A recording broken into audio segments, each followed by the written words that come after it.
Hi, this is Safire, and I'm going to be reading to you Edgar Allan Poe's The Raven. Once upon a midnight dreary, while I pondered weak and weary over many a quaint and curious volume of forgotten lore, while I nodded, nearly napping, suddenly there came a tapping, as of someone gently rapping at my chamber door. "'Tis some visitor," I muttered, tapping at my chamber door. "Only this, and nothing more." Ah, distinctly I remember, it was in the bleak December, and each separate dying ember wrought its ghost upon the floor. Eagerly I wished the morrow, vainly I had sought to borrow from my books and surcease sorrow for the lost Lenore, for a rare and radiant maiden whom the angels name Lenore, nameless here forevermore. And the silken, sad, uncertain rustling of each purple curtain thrilled me, filled me with fantastic terrors never felt before. So that now, to still the beating of my heart, I stood repeating, "'Tis some visitor entreating entrance at my chamber door, some late visitor entreating entrance at my chamber door." That is it, and nothing more.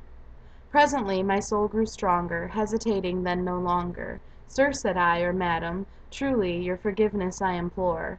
But the fact is I was napping, and so gently you came rapping, and so faintly you came tapping at my chamber door, that I scarce was sure I heard you. Here I opened wide the door. Darkness there, and nothing more." Deep into that darkness peering, long I stood there wondering, fearing, doubting, dreaming, dreams no mortals ever dared to dream before. But the silence was unbroken, and the stillness gave no token, and the only words there spoken was the whispered word Lenore. This I whispered, and an echo murmured back the word Lenore. Merely this, and nothing more. Back into the chamber turning, all my soul within me burning, soon again I heard a tapping, somewhat louder than before. "Surely," said I, "surely that is something at my window lattice. Let me see then what thereat is, and this mystery explore. Let my heart be still a moment, and this mystery explore. 'Tis the wind, and nothing more." Open here I flung the shutter, when with many a flirt and flutter in there stepped a stately raven of the saintly days of yore.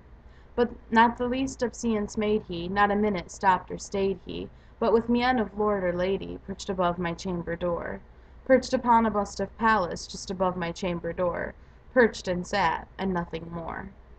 Then this ebony bird, beguiling my sad face into smiling, by the grave and stern decorum of the countenance it wore. "Though thy crest be shorn and shaven, thou," I said, "art sure no craven, ghastly grim and ancient raven wandering from the nightly shore. Tell me what thy lordly name is on this night's Plutonian shore." Quoth the raven, "Nevermore." Much I marveled this ungainly fowl to hear discourse so plainly, though its answer little meaning, little relevancy bore. For we cannot help agreeing that no living human being ever yet was so blessed with seeing bird above his chamber door. Bird or beast upon the sculptured bust above his chamber door, with a name such as Nevermore.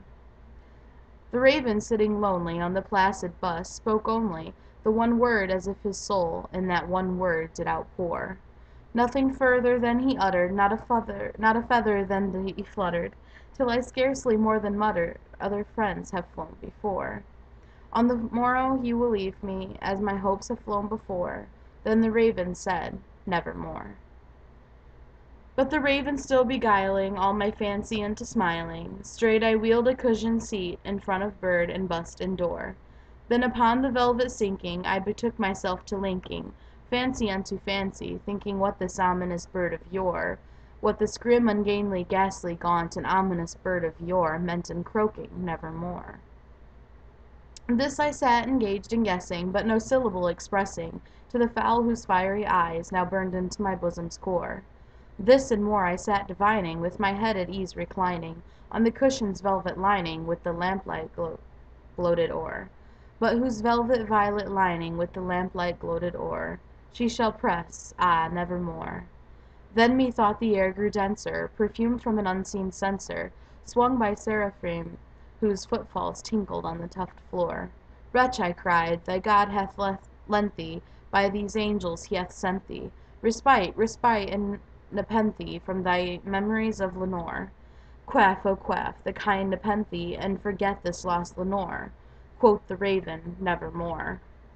"Prophet," said I, "thing of evil, prophet still if bird or devil, whether tempter sent, or whether tempest tossed thee ashore, desolate yet all undaunted, on this desert land enchanted, on this home by horror haunted, tell me truly, I implore, is there balm in Gilead? Tell me, I implore." Quoth the raven, "Nevermore." "Prophet," said I, "thing of evil, prophet still if bird or devil, by the heaven that bends above us, by the God we both adore, tell this soul with sorrow laden, within the distant Aidenn, it shall clasp a sainted maiden, whom the angels name Lenore. Clasp a rare and radiant maiden, whom the angels name Lenore." Quoth the raven, "Nevermore." "Be that word our signing and parting, bird or fiend," I shrieked, upstarting. "Get thee back into the tempest, and the night's Plutonian shore. Leave no black plume as a token of that lie thy soul hath spoken. Leave my loneliness unbroken. Quit the bust above my door. Take thy beak from out my heart, and take thy form from off my door." Quoth the raven, "Nevermore." And the raven, never flitting, still is sitting, on the pallid bust of Pallas, just above my chamber door. And his eyes have all the seeming of a demon that is dreaming, and the lamplight o'er him streaming throws his shadow on the floor. And my soul from out the shadow that lies floating on the floor shall be lifted nevermore.